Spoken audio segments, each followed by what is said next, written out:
All right, good evening. Let's call to order the regular meeting of the Moorestown Township Board of Education. This meeting is called in conformance with the Open Public Meetings Act with adequate notice as provided in the Courier Post and Burlington County Times on May 7th, 2025.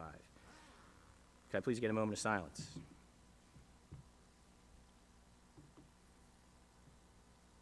Please rise for the Pledge of Allegiance. Pledge allegiance to the flag of the United States of America and to the republic for which it stands, one nation, under God, indivisible, with liberty and justice for all.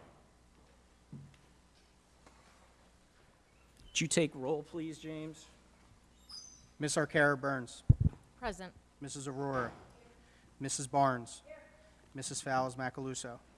Dr. Myatt. Mrs. Morano. Mr. Weeks. Mrs. Miller.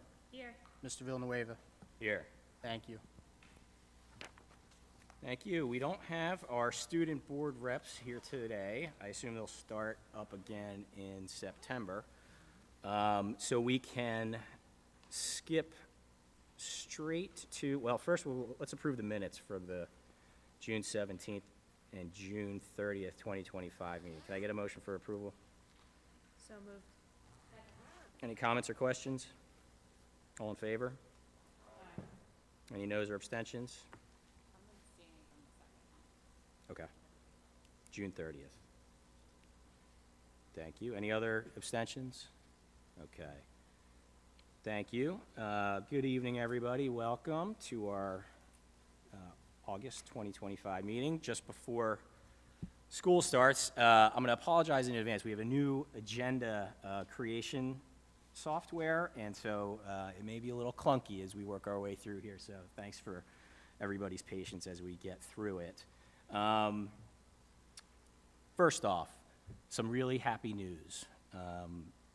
James Heiser, our business administrator, is now the proud father of a second child, Theodore Alexander, who was just born, so congratulations.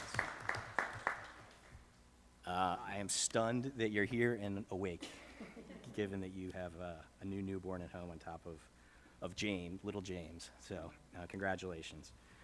All right, I don't really have a big update. It's been a very busy summer from Courtney's office, and so this is obviously our last meeting before the September 16th referendum. I know that Courtney, James, and Karen and everybody in the cabinet has been very busy out in the community to get the word out. Thanks to all the board members that were able to join some of those events. And so we're looking forward to the September 16th vote. And with that, I will turn it over to Dr. McNeely.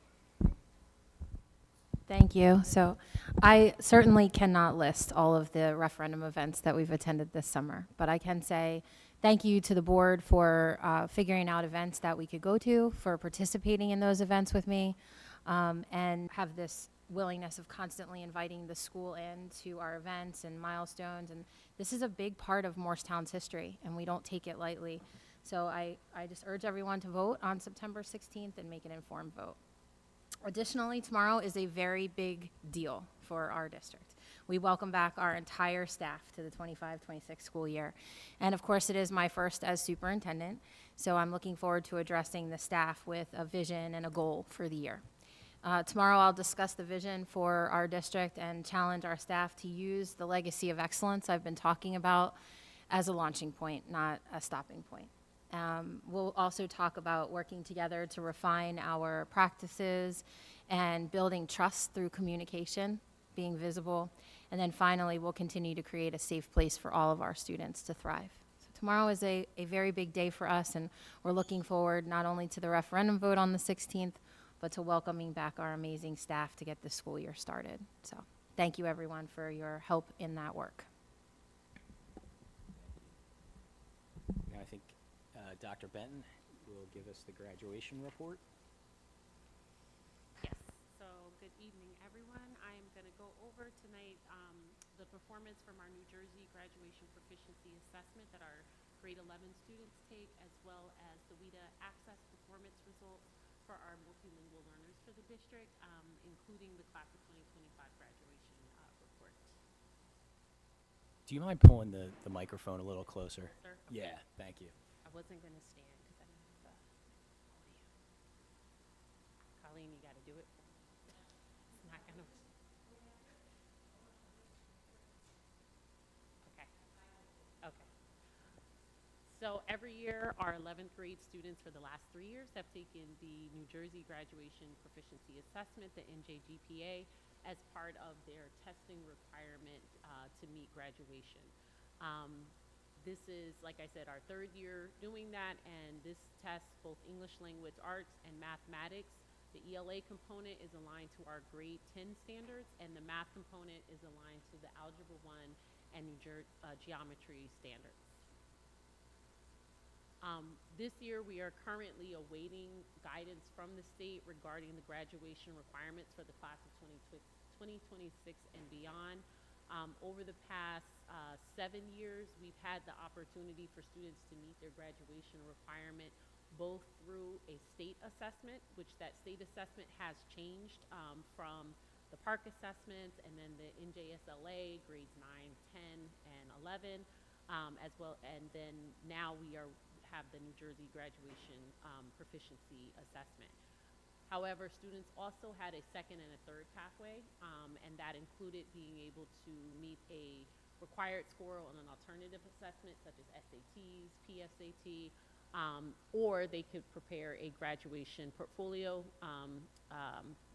appeal of portfolio, and we've been able to successfully get all of our students graduated through that process who took that pathway 3. We did recently have an announcement. The first announcement came August 13th, and we just got an updated announcement on August 22nd regarding a newly designed and adaptive version of the NJSLA for grades 3 through 8, as well as the New Jersey Graduation Proficiency that will be given in the spring of 2026.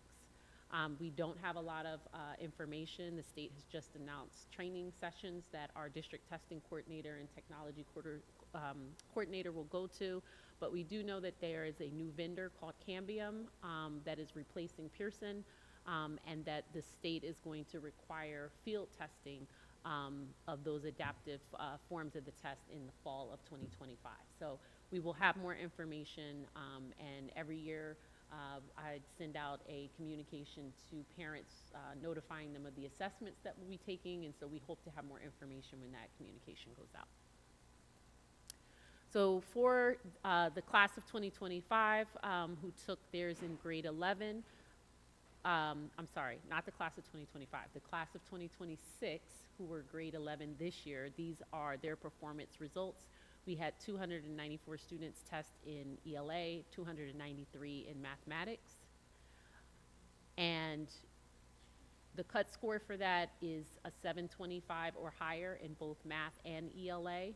And students who are at that 725 or higher are considered graduation ready and meet their graduation requirement. And so you can see here, 95% of our students met that requirement in ELA and 88.4%. To put that into perspective, we can look at also the state averages of 80 and 58% in those same two areas. If we look at a 3-year comparison of Moorestown performance compared to the state, we can see that we've held a steady trend of, for ELA in the 96% of our students being graduation ready. And in mathematics, we have been in the 85% or higher this year. I'll talk a little bit about the interventions that we have done over the past year where we've seen some very good increases in our students who were just under cut scores when we looked at our in-house assessments and some of the targeted interventions that we took to get them graduation ready. We also look at a breakdown by subgroup over both race and ethnicity, as well as special education students and students coming from lower socioeconomic backgrounds. And what I will highlight here is that you can see for ELA, we have seen increases in our African American population, overall increases in our Latino population, But I'll give the reminder that I give every year, which is that here in Moorestown, these represent very small percentages. In this current class, African American students represented 4% of the students. And so when you have percentages that are that low, it does one of two things. One, individual student performance can affect, the trends that you see on these charts. But also, one of the things that I'd like to share with our teachers is that it means we can wrap our arms around our students in terms of the supports and interventions that we give, and we can see great, increases for individual students. And so that's a good thing. And so you can see that highlighted here for our lower socioeconomic. We've seen an overall increase for that, for that group as well. Similarly with mathematics, here we are seeing much larger increases for our African American students, our Hispanic students, also our white students. And part of this has to do with, regardless of race or any of these subgroups, our targeted interventions have really focused on the students that we find that are just below proficiency. And that is where we've targeted a lot of the supports that we've put in place over the last couple of years. Additionally, other things that we've done, and I'm talking a little bit about the interventions, is we've also, given that this is the third year of the test, we've been able to gain a better understanding exactly which standards from Algebra 1 and Geometry and the grade 10 curriculum are going to be focused on, and making sure that we're exposing students to those types of problems and learning. And so when we look at our class of 2025 that just graduated, we had 326 students. The overwhelming majority of those students met their graduation through their graduation assessment requirement through the NJGPA. But we did have students who also accessed Pathway 2 and Pathway 3, and we had 11 students who met theirs through an alternative requirement that was specified in their IEP. So some of the intervention strategies that we talked about is that we continue to do data analysis and look at individual standard bands in order to adjust our curriculum and our instructional delivery. We also, for the handful of students that we have that are not meeting it through the first testing of the NJGPA, this is our second year now of doing a summer intervention program ahead of the summer administration of the test, and so we capture a few more students who are able to pass that way. And we also start them in the process of creating their graduation portfolio, because we oftentimes are not getting the scores back from a summer administration in time to know for sure that they've passed. And so we start them in that process early in the year. We typically submit that in January or February, and over the last 4 years, we've had 100% rate of students who are completing the portfolio and meeting their graduation requirement that way. So I'll move on to our multilingual learners and their access results. A couple of definitions. I think I said this last year. Some of the terminology has changed. We've often talked about English learners or English as a second language. We now refer to them as multilingual learners. And we do have some program updates, largely because we continue to see an increase in our multilingual learner enrollment. And so we have made some adjustments to our supervisory model in order to ensure that we have very focused oversight over the programming. So Mrs. Jackie Purnell, who is also our K-12 ELA supervisor, is going to be overseeing grades K-3. And specifically, this is to align some of the foundational language acquisition with our early literacy programming. Mr. Francisco Santiago, who is our secondary special education supervisor, is going to then continue doing grades 4 to 12, where there's a larger focus on content area language acquisition and support in the core content areas. Another program expansion that we had is that last year we added a program at South Valley, as well as a halftime teacher to support students there. And we also hired a new staff member to split the time between UES and WAMS. So this just shows how our multilingual learner enrollment has increased since 2014. And you can see that prior to the pandemic, we kind of maintained very low numbers. Post-pandemic, we've seen increases yearly, with last year being our largest enrollment. Every year, we do have to give, by state requirement, the access test, and that is for K to 12. And one thing to note, that is a requirement whether students are in program or not. So even if we have a family that has refused services, we still offer the WIDA testing, and we'll break down some of that data as we move forward. Very quickly, this is the breakdown of the test in terms of the different domains that they assess. And what we look for is for students to reach an overall score of 4.5 to be considered proficient enough to exit the program. However, it's important to note that we do continue to monitor students and their progress so that we can ensure that they are, continuing to transition and develop their skill set. So when you look at the scores, they really are measured this way: entering, emerging, developing, expanding, bridging, and reaching. So it's students that are within this expanding domain that is when they're exited to the program. And so you can see that, they are still growing in their language acquisition and their ability to apply that language in academic settings, which is why we continue to offer support. And so you can see these are our district averages for this year. Our students that are in program were 66, and so they are right at a 3.49. This is our group of students who were not in and were parent refusals, and then overall, all students combined, we were at 3.46. Compare that to last 2 years at 3.4 and 3.5. It is important to note that with these numbers last year, we exited 9 students this year and 26 students from the program in the previous years. So what we are seeing is that students that are with us in our programming for 2 to 3 years are able to successfully exit the program.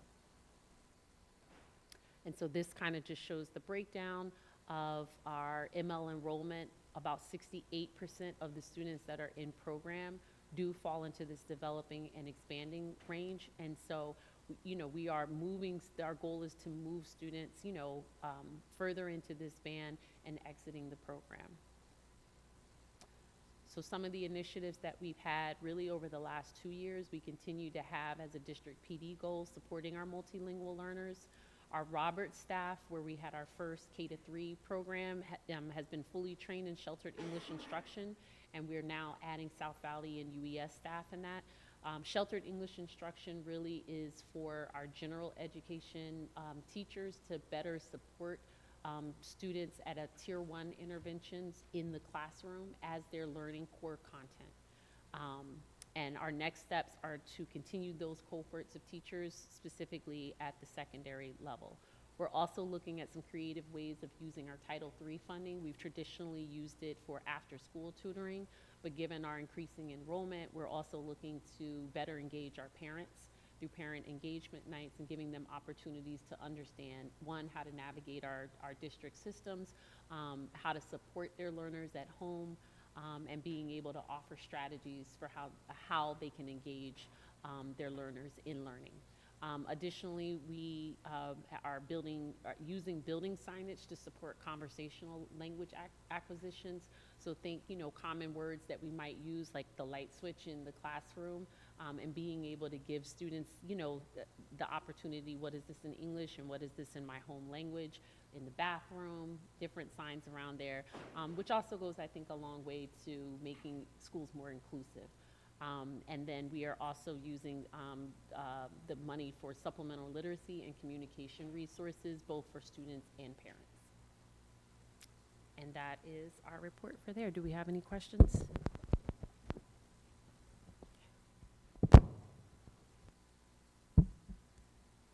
Thank you, Karen. Anybody have any comments or questions about the presentation? All right. I don't believe any of our board committees met over the summer. Does any committee chair have anything to report? Okay, how about any off-committee reports, off-board committee reports? All right, moving right along. Let's go to our first public comment section. This is the opportunity for public comment on items that are specifically listed in our agenda, I'd ask that you limit your comment to things that are in the agenda, and if you could tell us specifically what agenda item your comment relates to, we'd appreciate it. Limit your comments, please, to 3 minutes. And when you take the microphone, please state your name and address before making your comment. Can I get a motion to open public comment? Second? All in favor? All right. Floor is open for public comment. All right. Seeing. Sure. Sir, if you could take the microphone so that, because we have a virtual audience.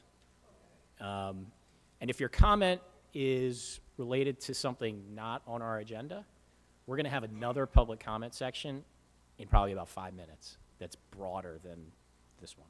I'm not sure if this is on the agenda. Okay, what's it about? It's about the bonding for the budget. Why don't we're going to have another public comment section really in like 5 minutes, and that's open to anything. So if, with your indulgence, if you'll just wait for that second one, I'll indicate to you when it's time. Okay?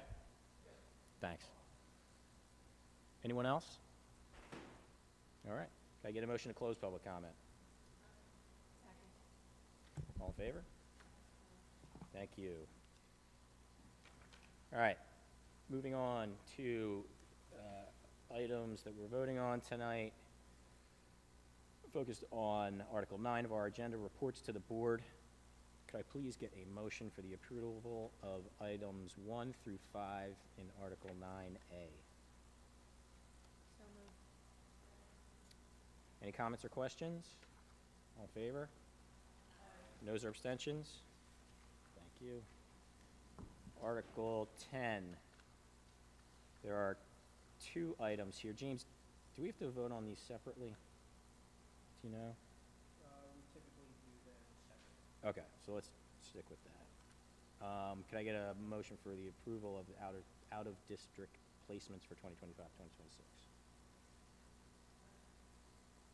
Comments or questions? All in favor? Noes or abstentions? Thank you. Item 2 in that section, could I get a motion for the approval of the settlement agreement set forth in that section of the agenda? Any comments or questions? All in favor? Noes or abstentions? Thank you. Article 10B.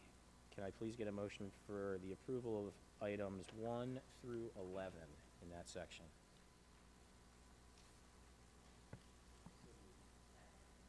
Comments or questions? All in favor? Any noes or abstentions?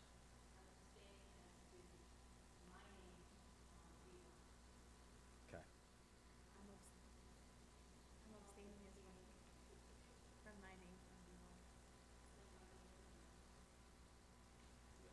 Okay.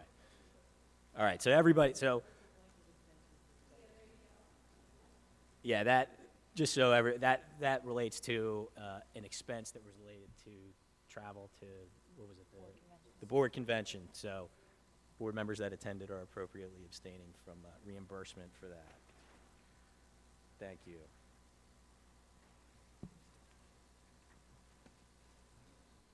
Next up is Article 10C, Employee Relations. Can I get a motion for approval of items 1 through 15?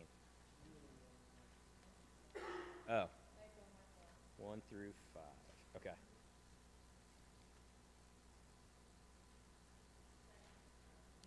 Any comments or questions? All in favor? That's going to be a roll call. Oh, I'm sorry. Okay. Ms. Arcaro Burns. Yes. Mrs. Aurora. Yes. Mrs. Barnes. Yes. Mrs. Fowles Macaluso. Yes. Dr. Myatt. Yes. Mrs. Miller. Yes. Mrs. Morano. Mr. Weeks. Yes. Mr. Villanueva. Yes. Thank you. Thank you. Article 11, regarding suspensions and the superintendent's HIB report. Could I please get a motion for the approval of those items in Article 11?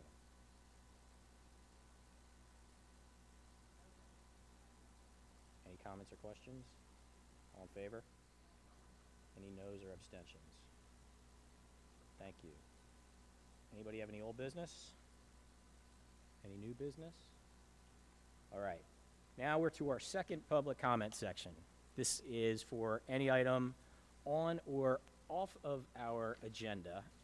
This is the opportunity for the public to make comment about things on their mind related to education in our schools.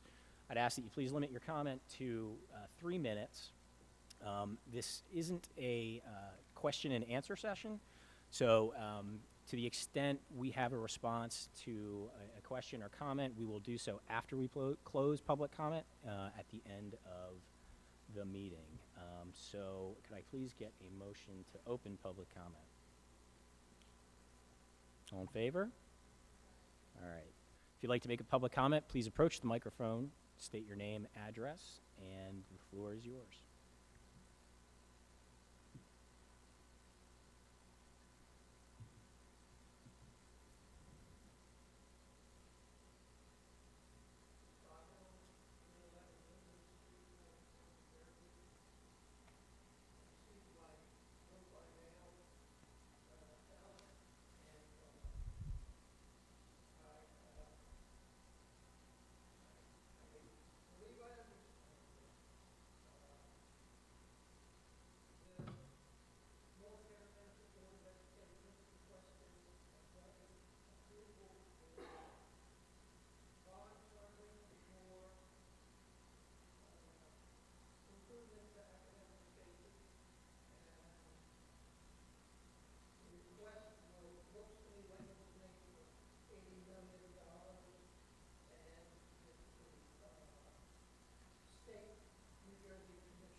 Yeah, I think what would be best is I'll stick around after this meeting. Dr. McNeely will stick around after the meeting, and we can talk through that with you and answer your questions. This has been an issue that we've been talking about for a few years, and there's a lot of complexity to it. And so I think it's best. It's going to take some time, but we'll stick around and speak with you, Mr. Hill, after the meeting, if that's okay. Okay? Great. Thank you. Anyone else? Okay. Could I get a motion to close public? Oh, did you want to? I was just going to say, too, that anyone who is looking for things that are a little less specific can certainly go to our referendum page, mtps.com/referendum, that has a funding page that will explain a little bit more of that. I want to make sure you understand it's not necessarily a conversation that has to happen one-to-one. We want to talk with Mr. Hill because of specific questions. So everybody else can look at the general funding situation on our MTPS referendum page. Just wanted to direct you there where you can find some facts. Great. All right, can I get a motion to close public comment? All in favor? Anybody have anything for the good of the order? Congratulations again, James. I did want to recognize we have visitors. Mayor Law and Councilman Keating are here. this evening. Thank you for joining us. It did remind me about, we have been talking with Town Council about sharing of pilot revenue. I won't go into the details about what all that is. It's complicated. But we had the opportunity to meet with Mayor Law and Deputy Mayor Mamarella, as well as the Township CFO and Township Manager over the summer to discuss the sharing of pilot revenue. It's certainly something that is important to the school board, and so thank you for that opportunity to meet. We had made, well, our understanding based on a review of the township's financial statements and comments made at their budget meetings was that there was pilot revenue coming in the door, which was in our view a good thing. It was an amount, I believe, of $31,000 or so. Certainly not the large amount that will happen in the future as it relates to the Pearl, which we understand is around 50 to 54 million. And so the board had requested 90% share of the 31,000, given the relatively small amount that is, but certainly meaningful to the district to support our operations. And again, that was based on our review and understanding of the public financial statements that was in fact revenue. And so we learned this afternoon from a letter from Mr. Law, thank you, although I understand at the meeting last night it was discussed publicly that notwithstanding the financial statements, that the 31,000 is not pilot revenue. And so it sounds like there's not at this moment an agreement on that piece of it. So we look forward to continuing the discussion as we move forward. We hope to get a proposal from the township with respect to pilot revenue and moving that discussion toward a conclusion, which started 2.5 years ago or so. So anyway, welcome. Thank you for being here. And does anybody else have anything for the good of the order? All right. Motion to adjourn. So moved. All in favor? Thank you.